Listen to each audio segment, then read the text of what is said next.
Very good evening दोस्तों। Sunday की शाम technical talk with doctor Singh के एक नए एपिसोड में आपका स्वागत है।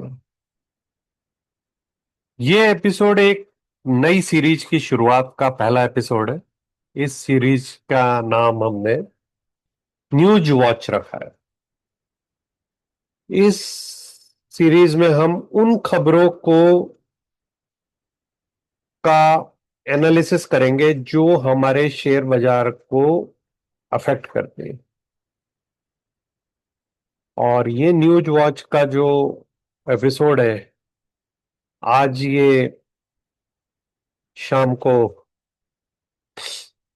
सारे लोगों के लिए रिलीज हो जाएगा। लेकिन आगे से न्यूज वॉच और astro technical watch, Nifty watch के एपिसोड मेंबर ओनली रहेंगे। मेंबर्स के लिए ये विशेष सुविधा है कि वो इन एपिसोड्स को पहले प्राप्त कर सकते हैं, पहले देख सकते हैं और उसको इससे एनालिसिस से होने वाले नफे और नुकसान के बारे में वो जल्दी जान सकते। आइए आज की खबर का एनालाइज करते हैं। खबर बड़ी धमाकेदार है। आरबीआई का record dividend to the government financial year 2025। RBI ने आज तक का सबसे बड़ा डिविडेंड गवर्नमेंट को दिया है। 2,69 गवर्नमेंट ऑफ इंडिया की किटी के अंदर चले गए और ये पिछले साल के मुकाबले 27.4% इंक्रीज है। अगर ये कंटिजेंसी जो फंड था गवर्नमेंट आरबीआई जो रखती है उसमें अगर इजाफा नहीं करती तो ये डिविडेंड 3.5 लाख करोड़ तक पहुंच सकता था। Under the watchful I of Pant Pradhan Shri Narendra Modi, RBI governor mister Malhotra did a beautiful job to ease the fiscal deficits of government. Government को इतना रूम दिया है उन्होंने कि वो अपना एक्सपेंडिचर कहीं भी मैनेज कर सकते हैं। और बाजार को क्या चाहिए? फिस्कल प्रूडेंट गवर्नमेंट को अगर मिलेगी तो इसका मतलब है गवर्नमेंट एक्सपेंडिचर के अंदर वृद्धि होगी। कितनी वृद्धि हो सकती है? 2.7 लाख करोड़ रुपीस। इसके अंदर इमरजेंसी जो फंडिंग अपन डिफेंस के ऊपर एक्सपेंडिचर कर रहे हैं तो वो मैनेज हो सकता है। बाकी सारी मतलब आप ये मान के चलिए कि दो व्यक्ति जो सबसे ज्यादा खुश हैं इस खबर से, वो पहला व्यक्ति है श्री नरेंद्र मोदी और दूसरा व्यक्ति है श्रीमती निर्मला सीतारमण। सैटर्न कैसे काम करता है? 29 मार्च को ये मीन राशि में आया और आप इसको देखो कि वो कैसे बाजार को एक नई ऊंचाइयों की तरफ ले जा रहा है। सबसे पहले अपन इस न्यूज को एनालाइज करते हैं और फिर उसके बाद अपन इसका निफ्टी के चार्ट पे क्या असर आएगा उसको देखेंगे। हिस्टोरिकल डिविडेंड है, ऐसा डिविडेंड आज तक कभी नहीं मिला। 2.69 लाख करोड़, जो कि अगर अपन देखें तो 27.4% की है। पिछले साल इनको 2.1 लाख करोड़ रुपीस का डिविडेंड मिला था। अगर अपन ये देखें कि इससे पहले कितना मिला था तो 2020 में FY20 के अंदर 57,128 करोड़ रुपए था। 2021 में 99,122 करोड़ हो गया। 2022 ये कोविड वाला ईयर है के बाद में 30,300 करोड़ है। 23 के अंदर 87,416 है और 2024 के अंदर 2,10,800 करोड़ रुपीस का हमें डिविडेंड मिला। और इस साल का डिविडेंड इन सबको सरपास करते हुए 2.7 लाख करोड़। एक तरफ तो जीएसटी का कलेक्शन बढ़ता जा रहा है, गवर्नमेंट के लिए अच्छी खबर। दूसरी तरफ आरबीआई भी डिविडेंड दे रही है। आरबीआई डिविडेंड कैसे दे रही है? डिसीजन मेकिंग अथॉरिटी कौन है इसके अंदर? 616th आरबीआई बोर्ड की मीटिंग के अंदर ऑफिशियल डिसीजन मेकिंग फोरम है जो कि डिविडेंड का अप्रूवल करता है। Governor Sanjay Malhotra. Sanjay Malhotra is current governor, is a blue eyed boy of Shri Narendra Modi. और FY 25 का डिसीजन जो है वो अप्रूव कर रहा है क्या? कि गवर्नमेंट की फिजिकल कंडीशन बहुत स्ट्रांग है। इतनी स्ट्रांग फिजिकल कंडीशन है, इसलिए आपको रोबस्ट ग्रोथ होने की पूरी संभावना है। डॉलर सेल्स है ना, वो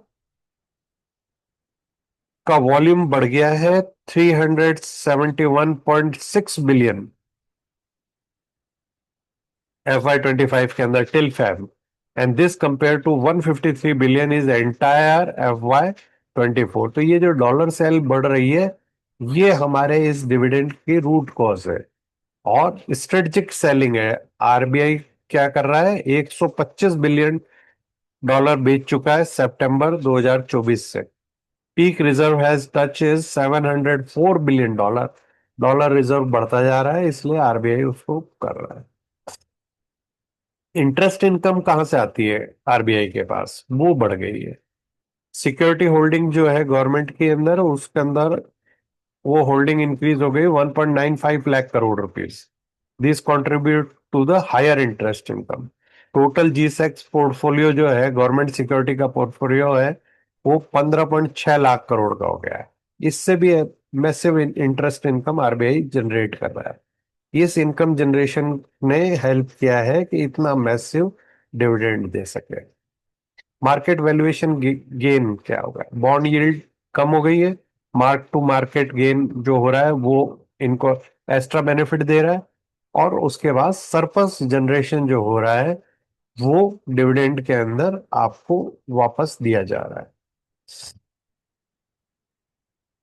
रिस्क मैनेजमेंट को बढ़ा दिया है, सीआरबी इंक्रीज कर गई है। सीआरबी क्या है? कंटेंजेंसी रिस्क बफर, जो कि 7.5 कर दिया है, जो पिछली बार 6.5 था। अगर ये नहीं किया होता तो अब की बार का जो डिविडेंड है वो 3.5 लाख करोड़ रुपीस होता। 3.5 लाख करोड़ रुपीस का डिविडेंड होता। उसके लिए इन्होंने कंटिजेंसी रिस्क बफर जो है, जिसके लिए जिसकी संभावना भारत पाकिस्तान के जो वॉर का जो सिनेरियो है उसको देखते हुए इन्होंने बढ़ा दी है। ईसीएफ को रिवीजन कर दिया है। इकोनॉमिक कैपिटल फ्रेमवर्क रिवाइज कर दिया है, अप्रूव कर दिया है मई 15 को। बैलेंस शीट के अंदर स्ट्रेंथ आपको देखने को मिल रही है। आरबीआई क्या है? आरबीआई इंडिया की सेंट्रल बैंक है। अगर इसकी फिस्कल प्रूडेंस बढ़ेगी तो हमको सबसे बड़ा बेनिफिट क्या होगा? एफआईआई का भारत पे भरोसा बढ़ेगा। हो सकता है कि हम कुछ समय बाद में मूडी या इन सब की भारत की जो रेटिंग है उसके अंदर अपग्रेड देखने को मिल सकता है। तो इन सब बातों के लिए ये हमें इंपॉर्टेंट, बहुत ही इंपॉर्टेंट न्यूज है। मतलब it is one of the very important bullish news for the market. Fiscal deficit को सपोर्ट कर रहा है। कितना फिस्कल डेफिसिट को सपोर्ट कर रहा है? 4.4% ऑफ फिक्स फिस्कल डेफिसिट का जो गोल है उसको सपोर्ट कर रहा है। FY 24 की परफॉर्मेंस 5.6% अचीव किया था वर्सेस 5.8% का टारगेट था जो हमारा फिस्कल डेफिसिट का। इस बार 4.4 से कम लाने का है। बजटरी सपोर्ट को जितने भी फिस्कल ऑब्जेक्टिव उनको मीट करने के लिए ये पैसा बहुत बड़ी हेल्प होगा और significant boost to the revenue. Capital expenditure funding क्या है? बजट एलोकेशन 11.21 लाख करोड़ का जो कैपिटल एक्सपेंडिचर है वो, उसमें इंफ्रा डेवलपमेंट का बहुत बड़ा फोकस है। Dividend projection 2.56 lakh crore rupees project है टोटल डिविडेंड का। इसके अंदर आरबीआई और पब्लिक सेक्टर यूनिट्स हैं, इन दोनों का कंट्रीब्यूशन है। ग्रोथ इन्वेस्टमेंट, ये जो पब्लिक सेक्टर यूनिट्स का कंट्रीब्यूशन है, तो इसलिए हम ये मान के चल रहे हैं कि पीएसयू बैंक्स और पीएसयू सेक्टर के अंदर बुलिशनेस मेंटेन रहेगी। ग्रोथ इन्वेस्टमेंट, भारत के इकोनॉमिक ग्रोथ के अंदर बढ़ोतरी होगी तो इंफ्रास्ट्रक्चर, डिफेंस, इन शेयर्स के अंदर हमें फोकस रखना चाहिए।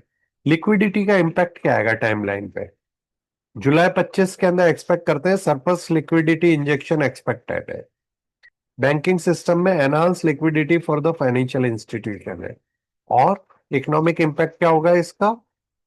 इकोनॉमिक ग्रोथ बढ़ेगी, जीडीपी बढ़ेगी, और भारत का ओवरऑल शेयर बाजार को एक नई बुलंदियां छूने में मदद मिलेगी। बहुत इंपॉर्टेंट इम्पैक्ट है। जब भी लिक्विडिटी बाजार में बढ़ती है तो सबसे पहले बैंक निफ्टी भागती है। इंटरेस्ट रेट के कम होने की संभावना इसके बाद और ज्यादा बढ़ गई है। वो भी बैंक निफ्टी के लिए बुलिश फैक्टर है। वैसे हमने हमारे वीकेंड एनालिसिस के अंदर निफ्टी की 27,000 और बैंक निफ्टी की 63,000 रुपीज की कॉल तब दी थी जब ये न्यूज नहीं आई थी।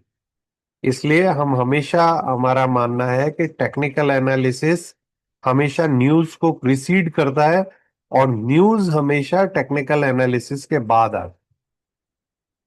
आज हमारे जो बुलिश स्टांस है निफ्टी और बैंक निफ्टी है, उसको सपोर्ट करने वाली दो खबरें, बड़ी खबरें आई है। पहली खबर तो आपके सामने हम डिस्कस कर ही रहे हैं। उसके अलावा जो दूसरी खबर है वो भारत विश्व की चौथी सबसे बड़ी अर्थव्यवस्था बन गया है, जापान को पीछे छोड़ के। बाजार को क्या चाहिए? बाजार सेंटिमेंट में चलता है। सबको पता था थोड़े दिन में जापान को क्रॉस कर जाएंगे हम, उससे कोई मतलब नहीं है। लेकिन जिस दिन ये न्यूज आनी है उसके अगले दिन अपने को बाजार के अंदर एक बुलिश स्टांस देखने को मिलेगा। गवर्नमेंट फोकस एरिया क्या है? Economic growth, infrastructure and fiscal consolidation. Vimal Jalan committee का जो फ्रेमवर्क था, उसने क्या करा है? इकोनॉमिक कैपिटल फ्रेमवर्क गाइडलाइन बनाई है, उसके आधार पे ये चल रहा है। Framework successfully implemented by the RBI और इसका कंटिन्यूअस रिव्यू एंड अपडेट्स हो रहा है। और इस करंट डिविडेंड जो है वो इस विमल जालान कमेटी की रिकमेंडेशंस पे और उसके प्रिंसिपल के बेस पे दिया जा रहा है। 10 ईयर्स की जो डिविडेंड यील्ड है, अगर हम उसको कैलकुलेट करेंगे तो हम देखेंगे कि ये पहले 16-17 में बहुत ही कम थी और 19 के अंदर एक अच्छा डिविडेंड मिला। उसके बाद में हमारा डिविडेंड 1 लाख से कम ही रहा। और उसके बाद में ये पिछले 2 बार से $2 लाख से ऊपर का डिविडेंड मिल रहा है। नोटेबल हिस्टोरिकल ट्रेंड क्या है? 16-17 में क्या हुआ? डिमोनेटाइजेशन का इफेक्ट रहा, इसलिए लोअर पे आउट हुआ। 18-19 के अंदर post Jalan committee framework implement किया, इसलिए कम रहा। 20-22 के अंदर कोविड का इम्पैक्ट रहा, हायर प्रोविजनिंग करी। 23 से 25 में recovery and record breaking performance रही। और ये रिकॉर्ड ब्रेकिंग परफॉर्मेंस जो पिछले 2 साल से आपको देखने को मिल रही है, ये बता रहा है कि भारत की इकोनॉमी बहुत ज्यादा स्ट्रांग है, कोई आदमी कुछ भी कहे। और ये बात हमारा शेयर बाजार भी मानने को तैयार है। बाजार के अंदर जो ग्रोथ देखने को मिल रही है वो इसका डायरेक्ट रिजल्ट है। वॉलेटिलिटी फैक्टर का एनालिसिस क्या है? Forex valuation, current currency movement significantly impact RBI forex gain and losses over time. तो जिस तरह से रुपीज वापस स्ट्रेंथन हो रहा है, उससे आरबीआई को बहुत बड़ा आराम मिल रहा है और उसको बहुत मैसिव इनकम हो रही है। इंटरेस्ट इनकम, जी से की holding and interest rate change जो हो रहे हैं, जो उसके कारण आरबीआई को अलग से एक्स्ट्रा है। Risk provisioning, Bharat contingency risk buffer को धीरे धीरे एडजस्ट कर रहा है, हायर साइड में ले जा रहा है, ताकि किसी भी कंटिजेंसी को निपटने के लिए हमारे पास पैसे बने रहे। टॉप परफॉर्मेंस ईयर्स क्या है? FY 25, FY 24 और FY 19 अच्छे 3 डिविडेंड ईयर्स हैं आरबीआई के हिसाब से। Economic capital for evolution, Vimal Jalan framework implication, regular review and current success जो है, ये लॉन्ग टर्म नरेंद्र मोदी की जो इकोनॉमिक पॉलिसी है उसका एक सक्सेसफुल इम्प्लीकेशन है। फ्यूचर इम्प्लीकेशन क्या है? Record dividend demonstrate RBI ability to generate constant surplus while maintaining financial stability. Economy को ये सपोर्ट करता रहेगा। हम ये मान के चल रहे हैं कि अगले साल इससे भी ज्यादा डिविडेंड मिलेगा, जो कि इस बार अगर प्रोविजनिंग नहीं बढ़ाई होती तो 3.5 मिलता। तो मुझे लग रहा है कि नेक्स्ट ईयर हम $3 लाख के मार्क को क्रॉस करेंगे। और रिस्क बैलेंस जो है, increase CRP carry the adequate risk coverage. तो इसका अल्टीमेट की टेकअवे क्या है? 2.69 लाख करोड़ डिविडेंड जो है वो एक नया बेंचमार्क दे रहा है। और इसके कारण स्ट्रॉन्ग फॉरेक्स ऑपरेशन और strong fundamental of Indian economy को ये डिनोट कर रहा है। और इसी के चलते हमारा बाजार एक नई ऊंचाइयों पे, बुलंदियों पे पहुंचेगा। आज की जो दूसरी सबसे बड़ी धमाकेदार खबर थी इस न्यूज के बाद, वो है इंडिया चौथी सबसे बड़ी इकोनॉमी बन गया है। जापान को हमने पीछे छोड़ दिया है। ये टॉप लीडर्स हैं, इसके ऊपर कमेंट कर रहे हैं।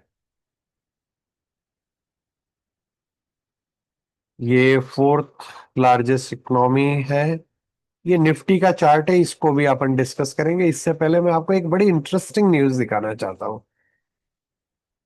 ये इकोनॉमिक टाइम्स का टुडे ई पेपर है। 24 मई को ये आया है। आरबीआई ने क्या किया है, 1:17 पे 27% higher dividend on higher capital provisioning करके इन्होंने डिक्लेयर किया है। कोई बुराई नहीं है, न्यूज बिल्कुल नॉर्मल है। लेकिन इसी इकोनॉमिक टाइम्स का सेम न्यूज एक दूसरे फॉर्मेट में आपको दिखाता हूं। इसको देखिए। ये इंग्लिश एडिशन के अंदर ये छपा है और इसमें लिखा है RBI dividend, Mehrotra and company announce 2.69 lakh crore surplus for government. ये आरबीआई गवर्नर को ऐसे प्रेजेंट कर रहे हैं जैसे ये किसी प्राइवेट कंपनी ने गवर्नमेंट को इतना पैसा दे दिया। इससे पता पड़ता है कि जो लेफ्टिस्ट इकोनॉमिक प्रोपोगंडा वाले जो लोग हैं या न्यूज़पेपर्स हैं, उनको ये खबर पसंद नहीं आ रही है। दे आर नॉट हैप्पी कि सरकार को इतना 2.7 लाख करोड़ रुपीस एक्स्ट्रा मिल रहा है।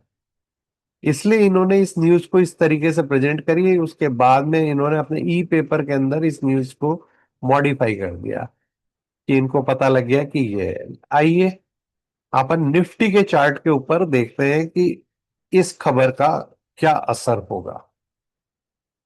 निफ्टी का ये चार्ट है, इसको मैंने मेरे वीकेंड एनालिसिस में ऑलरेडी डिस्कस किया था।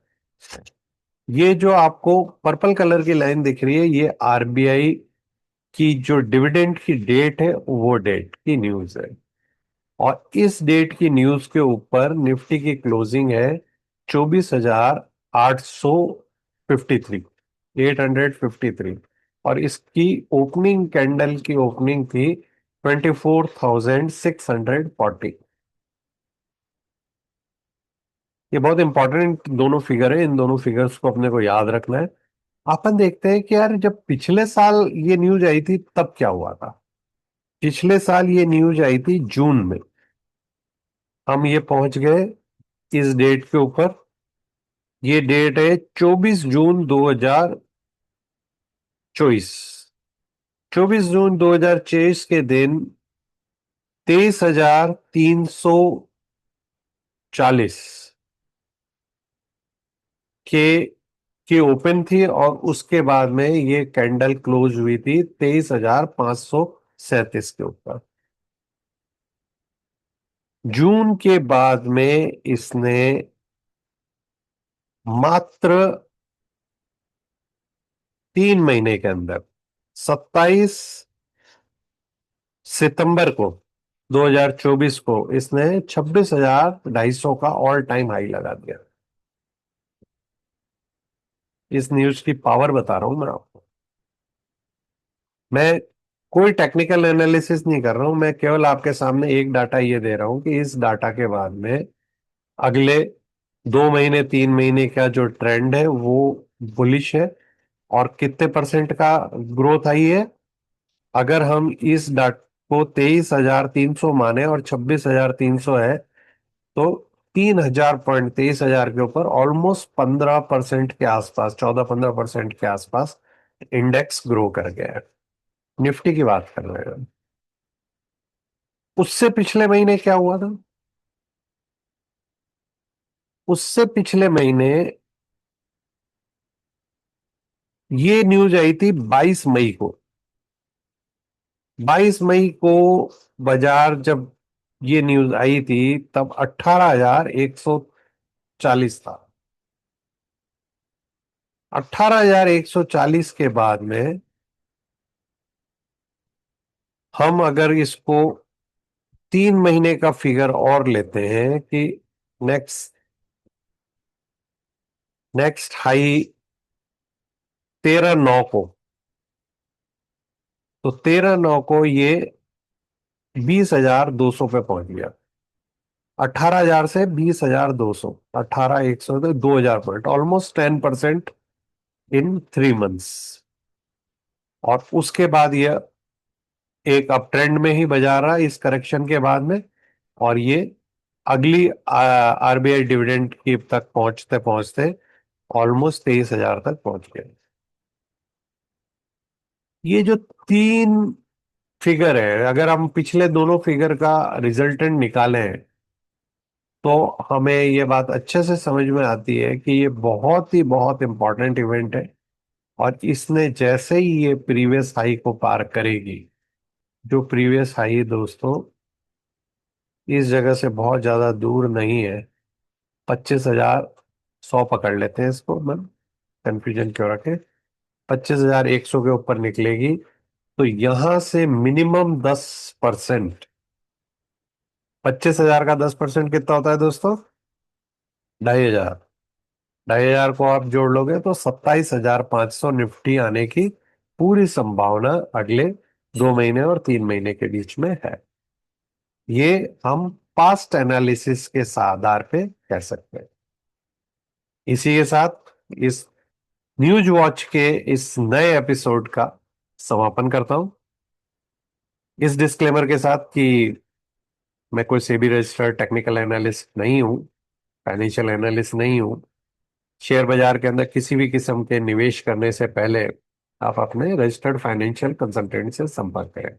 अगर आपने मेरा channel like subscribe and share नहीं किया है तो उसे लाइक सब्सक्राइब शेयर करें।